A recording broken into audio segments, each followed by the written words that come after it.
ಸಣ್ಣ ಮನಸ್ತಾಪಕ್ಕೆ ಪತಿ ಮತ್ತು ಪತ್ನಿಯ ಜೀವವೇ ಹೋಗಿದೆ. ಪತ್ನಿ ಆತ್ಮಹತ್ಯೆಯಿಂದ ನೊಂದು ಪತಿ ಆತ್ಮಹತ್ಯೆಗೆ ಶರಣು. ನವ ವಿವಾಹಿತೆ ಗಾನವಿ ಆತ್ಮಹತ್ಯೆಗೆ ಶರಣಾಗಿದ್ರು. ಈಗ ಆಕೆಯ ಪತಿ ಸೂರಜ್ ಕೂಡ ಆತ್ಮಹತ್ಯೆ ಮಾಡಿಕೊಂಡಿದ್ದಾರೆ. ಹನಿಮೂನ್ನಿಂದ ಅರ್ಧಕ್ಕೆ ವಾಪಸ್ ಬಂದಿದ್ದ ದಂಪತಿ ಇನ್ನು ಬೆಂಗಳೂರಿನಲ್ಲಿ ಗಾನವಿ ಆತ್ಮಹತ್ಯೆಗೆ ಶರಣಾಗಿದ್ರು. ಮಹಾರಾಷ್ಟ್ರದ ನಾಗ್ಪುರದಲ್ಲಿ ಪತಿ ಸೂರಜ್ ಆತ್ಮಹತ್ಯೆ ಮಾಡಿಕೊಂಡಿದ್ದಾರೆ. ಗಾನವಿ ಕುಟುಂಬಸ್ಥರು ಸೂರಜ್ ಕುಟುಂಬದ ವಿರುದ್ಧ ಸಾಕಷ್ಟು ಗಂಭೀರ ಆರೋಪಗಳನ್ನು ಮಾಡಿದ್ರು. ಶ್ರೀಲಂಕಾಗೆ ಹನಿಮೂನ್ಗೆ ತೆರಳಿದ್ರು. ಆದರೆ ಏನಾಯಿತೋ ಏನೋ ಗೊತ್ತಿಲ್ಲ. ಇಬ್ಬರೂ ಕೂಡ ಅರ್ಧಕ್ಕೆ ವಾಪಸ್ ಬಂದಿದ್ರು. ನಂತರದಲ್ಲಿ ಗಾನವಿ ಆತ್ಮಹತ್ಯೆಗೆ ಯತ್ನವನ್ನು ಪಟ್ಟಿದ್ರು. ಚಿಕಿತ್ಸೆಯನ್ನು ನೀಡಲಾಗ್ತಿತ್ತು. ಚಿಕಿತ್ಸೆ ಫಲಕಾರಿಯಾಗದೆ 25ನೇ ತಾರೀಕು ಗಾನವಿ ಮೃತಪಡ್ತಾರೆ. ಇದರಿಂದಾಗಿ ಸೂರಜ್ ಕೂಡ ಆತ್ಮಹತ್ಯೆಗೆ ಶರಣಾಗಿದ್ದಾರೆ. ಗಾನವಿ ಸೂರಜ್ ಮಧ್ಯೆ ಸಣ್ಣ ವಿಚಾರಕ್ಕೆ ಮನಸ್ತಾಪ ಏರ್ಪಟ್ಟಿತ್ತಂತೆ. ವಿಷಯ ತಿಳಿದು ಪತಿ ಮತ್ತು ಪತ್ನಿಯ ನಡುವೆ ಮನಸ್ತಾಪ. ಇದೇ ಕಾರಣಕ್ಕೆ ಅರ್ಧದಲ್ಲೇ ಹನಿಮೂನ್ನಿಂದ ವಾಪಸ್ ಆಗಿದ್ರು. ಪತ್ನಿ ಗಾನವಿಯನ್ನ ಪತಿ ಸೂರಜ್ ದೂರವಿಟ್ಟಿದ್ರಂತೆ. ಪತಿಯಿಂದ ದೂರ ಆಗಿದ್ದಂತಹ ಗಾನವಿ ಮಾನಸಿಕವಾಗಿ ನೊಂದಿದ್ರು. ಆತ್ಮಹತ್ಯೆಯ ಹಾದಿ ತುಳಿದಿದ್ರು. ಚಿಕಿತ್ಸೆ ಫಲಕಾರಿಯಾಗದೆ ಗಾನವಿ ಕೊನೆಯುಸಿರೆಳಿತಾರೆ. ಮಹಾರಾಷ್ಟ್ರದ ನಾಗ್ಪುರಕ್ಕೆ ಪತಿ ಸೂರಜ್ ಮತ್ತು ಆತನ ತಾಯಿ ತೆರಳಿದ್ರು. ನಾಗ್ಪುರದಲ್ಲೇ ಆತ್ಮಹತ್ಯೆಗೆ ಶರಣಾಗಿದ್ದಾರೆ ಸೂರಜ್. ಆತನ ತಾಯಿ ಸದ್ಯಕ್ಕೆ ಚಿಕಿತ್ಸೆಯನ್ನು ಪಡೆದಿದ್ದಾರೆ. ಅವರು ಕೂಡ ಆತ್ಮಹತ್ಯೆಗೆ ಯತ್ನಿಸಿದ್ರು.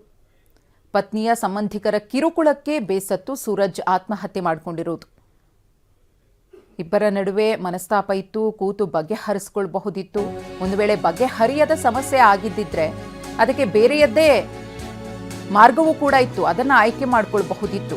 ಆದರೆ ಇದೀಗ 2 ಜೀವ ಹೋಗಿದೆ. ಮತ್ತೊಬ್ಬರು ಜೀವನ್ಮರಣ ಹೋರಾಟ ಮಾಡ್ತಿದ್ದಾರೆ. ಸೂರಜ್ ತಾಯಿ ಜಯಂತಿಯೂ ಕೂಡ ಆತ್ಮಹತ್ಯೆಗೆ ಯತ್ನವನ್ನ ಪಟ್ಟಿದ್ರು. ನಾಗ್ಪುರದಲ್ಲೇ ಆತ್ಮಹತ್ಯೆಗೆ ಜಯಂತಿ ಯತ್ನಿಸಿದ್ರು. ಅವರ ತಾಯಿಗೆ ಚಿಕಿತ್ಸೆ ಮುಂದುವರೆದಿದೆ. ಅವರ ಕಂಡೀಷನ್ ಕೂಡ ತುಂಬಾ ಕ್ರಿಟಿಕಲ್ ಆಗಿದೆ ಅನ್ನೋ ಮಾಹಿತಿ ಸಿಕ್ಕಿದೆ. ಗಂಭೀರ ಸ್ಥಿತಿಯಲ್ಲಿದ್ದಾರೆ. ಇತ್ತೀಚೆಗಷ್ಟೇ ಮದುವೆ ಆಗಿದ್ದಂತಹ ದಂಪತಿ 4 ದಿನ ಸುಖವಾಗಿ ಬಾಳಲಿಲ್ಲ.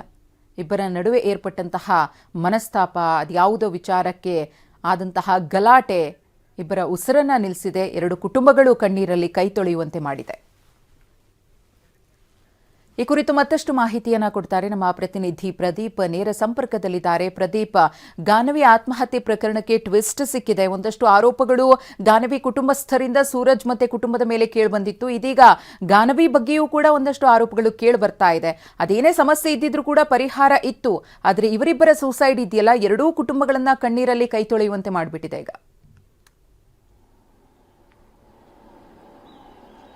ಖಂಡಿತ ಮಧುಶ್ರೀ, ಕಳೆದ ಬುಧವಾರ ಆತ್ಮಹತ್ಯೆಗೆ ಯತ್ನಿಸಿದಂತಹ ಗಾನವಿ ಮೊನ್ನೆ ಆಕೆಯ ಚಿಕಿತ್ಸೆ ಫಲಕಾರಿಯಾಗದೆ ಮೃತಪಟ್ಟಿದ್ರು. ಈ ಕಾರಣಕ್ಕಾಗಿ ಪತಿ ಕುಟುಂಬಸ್ಥರು ನನ್ನ ಮಗಳ ಮೇಲೆ ಹಿಂಸೆಯನ್ನು ಕೊಟ್ಟಿದ್ದಾರೆ, ಜೊತೆಗೆ ವರದಕ್ಷಿಣೆ ಕಿರುಕುಳವನ್ನು ಕೊಟ್ಟಿದ್ದಾರೆ, ಮತ್ತೆ ಇನ್ನಷ್ಟು ಸಾಕಷ್ಟು ಆರೋಪಗಳನ್ನ ಮಾಡಿ ಗಾನವಿ ಕುಟುಂಬಸ್ಥರು ಪತಿ ಸೂರಜ್ ಏನಿದ್ದಾರೆ ಅವ್ರ ಮನೆ ಮುಂದೆ ಹೋಗಿ ದೊಡ್ಡ ಪ್ರತಿಭಟನೆ ಕೂಡ ನಿನ್ನೆ ಮಾಡಿದ್ರು. ಅವ್ರ ಮನೆಯಾಗ ಅರೆಸ್ಟ್ ಮಾಡಬೇಕು ಅಂತ ಹೇಳಿ ಪೊಲೀಸರಿಗೆ ಆಗ್ರಹವನ್ನ ಮಾಡಿದ್ರು. ಜೊತೆಗೆ ಸಾಕಷ್ಟು ಆರೋಪಗಳನ್ನು ಕೂಡ ಮಾಡಿದ್ರು. ಆದ್ರೆ ಇದಾದ ಬೆನ್ನಲ್ಲೇ ನಿನ್ನೆ ಸಂಜೆ ಸುಮಾರು 5 ರಿಂದ 6 ಗಂಟೆಯ ಮಧ್ಯದಲ್ಲಿ ಮಹಾರಾಷ್ಟ್ರದ ನಾಗ್ಪುರದಲ್ಲಿದ್ದಂತಹ ಸೂರಜ್ ಮತ್ತು ಅವರ ಫ್ಯಾಮಿಲಿಗೆ ದೊಡ್ಡ ಆಘಾತ ಎದುರಾಗಿರುವಂತದ್ದು. ಅದರಲ್ಲಿ ಸೂರಜ್ ಮತ್ತು ಆತನ ತಾಯಿ ಜಯಂತಿ ಇಬ್ಬರು ಕೂಡ ಸೂಸೈಡ್ಗೆ ಯತ್ನವನ್ನ ಮಾಡಿದ್ರು. ಅದರಲ್ಲಿ ಸೂರಜ್ ಮೃತಪಟ್ಟಿದ್ರೆ ತಾಯಿ ಜಯಂತಿ ಈಗ ತೀವ್ರವಾಗಿ ಅಸ್ವಸ್ಥರಾಗಿದ್ದು ಅವ್ರನ್ನ ಈಗ ಆಸ್ಪತ್ರೆಯಲ್ಲಿ ಚಿಕಿತ್ಸೆಯನ್ನ ಮುಂದುವರಿಸಲಾಗ್ತಾ ಇದೆ. ಅಂದ್ರೆ ರಾಮಮೂರ್ತಿ ನಗರದಲ್ಲಿದ್ದಂತಹ ಮನೆಯಲ್ಲಿ ಗಾನವಿ ಸೂಸೈಡ್ಗೆ ಅಟೆಂಪ್ಟ್ ಮಾಡಿ ಚಿಕಿತ್ಸೆ ಫಲಕಾರಿಯಾಗಿದೆ ಮೃತಪಟ್ಟಿದ್ರೆ, ವಿದ್ಯಾರಣ್ಯಪುರಂನ ಮನೆಯಲ್ಲಿದ್ದಂತಹ ಸೂರಜ್ ಅವರು ಈ ಒಂದು ಘಟನೆಯನ್ನ ತಿಳಿದ ತಕ್ಷಣ ಅವ್ರು 3 ಅಂದ್ರೆ ಸೂರಜ್ ಮತ್ತೆ ಆತನ ತಾಯಿ ಮತ್ತು ಸಹೋದರ ಸಂಜಯ್ 3 ಸಹ ನಾಪತ್ತೆಯಾಗಿದ್ರು. ಆ ನಾಪತ್ತೆಯಾಗಿದ್ದವರನ್ನು ಸಹ ರಾಮಮೂರ್ತಿ ನಗರ ಪೊಲೀಸರು ಹುಡುಕಾಟವನ್ನ ನಡೆಸ್ತಾ ಇದ್ರು. ಆದ್ರೆ ಈ ಮಧ್ಯೆ ಈ ರೀತಿಯಾಗಿ ಅವರ ವಿರುದ್ಧ ಸಾಕಷ್ಟು ಕಿರುಕುಳದ ಆರೋಪ, ಮತ್ತಷ್ಟು ಬೇರೆ ಬೇರೆ ರೀತಿಯಾದಂತಹ ಆರೋಪಗಳನ್ನ ಸೂರಜ್ ಅವ್ರ ಮೇಲೆ ಗಾನವಿ ಕುಟುಂಬಸ್ಥರು ಮಾಡಿದ್ರು. ಹೀಗಾಗಿನೇ ಅವರು ಅವಮಾನ ತಾಳಲಾರದೆ ಈ ರೀತಿಯಾಗಿ ಸೂರಜ್ ಅವರು ಆತ್ಮಹತ್ಯೆಗೆ ಯತ್ನಿಸಿರಬಹುದು ಅನ್ನೋ ಒಂದು ಶಂಕೆ ಇದೆ. ಸದ್ಯಕ್ಕೆ ನಾಗ್ಪುರದಲ್ಲಿ ಮೃತದೇಹ ಇದ್ದು, ಜೊತೆಗೆ ಅವರಿಗೆ ಆಸ್ಪತ್ರೆಯಲ್ಲಿ ಜಯಂತಿ ಅವರಿಗೆ ಚಿಕಿತ್ಸೆಯನ್ನ ಕೊಡ್ತಾ ಇದ್ದು, ಇವರು ಯಾವ ಕಾರಣಕ್ಕೆ ಆತ್ಮಹತ್ಯೆಯನ್ನ ಮಾಡ್ಕೊಂಡಿದ್ದಾರೆ ನಿಖರವಾಗಿ ಅನ್ನೋದು ಪೊಲೀಸರ ತನಿಖೆಯಲ್ಲಿ ಗೊತ್ತಾಗಬೇಕಾಗಿದೆ.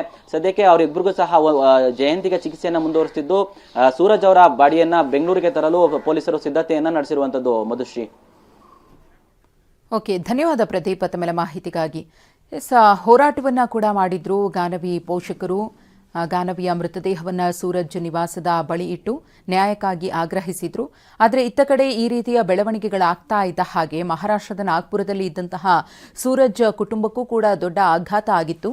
ಮುಂದಿನ ದಿನಗಳಲ್ಲಿ ಇದು ಯಾವ ಹಂತವನ್ನು ತಲುಪುತ್ತೆ ಅನ್ನೋದನ್ನ ಅವರು ಕೂಡ ಊಹೆ ಮಾಡಿ ತುಂಬಾನೇ ಭೀತಿಗೆ ಒಳಗಾಗಿದ್ರು. ಅದೇ ಒಂದು ಹಿನ್ನೆಲೆಯಲ್ಲಿ ತಮ್ಮ ಉಸಿರನ್ನೇ ನಿಲ್ಲಿಸಿಕೊಳ್ಳೋದಕ್ಕೆ ಅವರು ನಿರ್ಧಾರವನ್ನು ತೆಗೆದುಕೊಂಡು ತಾಯಿ ಮಗ ಇಬ್ಬರೂ ಕೂಡ ಆತ್ಮಹತ್ಯೆಗೆ ಯತ್ನವನ್ನು ಪಡ್ತಾರೆ. ಅದರಲ್ಲಿ ಸೂರಜ್ ಸಾವನ್ನಪ್ಪಿದ್ರೆ ಅವರ ತಾಯಿ ತುಂಬಾನೇ ಗಂಭೀರವಾಗಿದ್ದು ಆಸ್ಪತ್ರೆಯಲ್ಲಿ ಚಿಕಿತ್ಸೆಯನ್ನು ಪಡಿತಿದ್ದಾರೆ.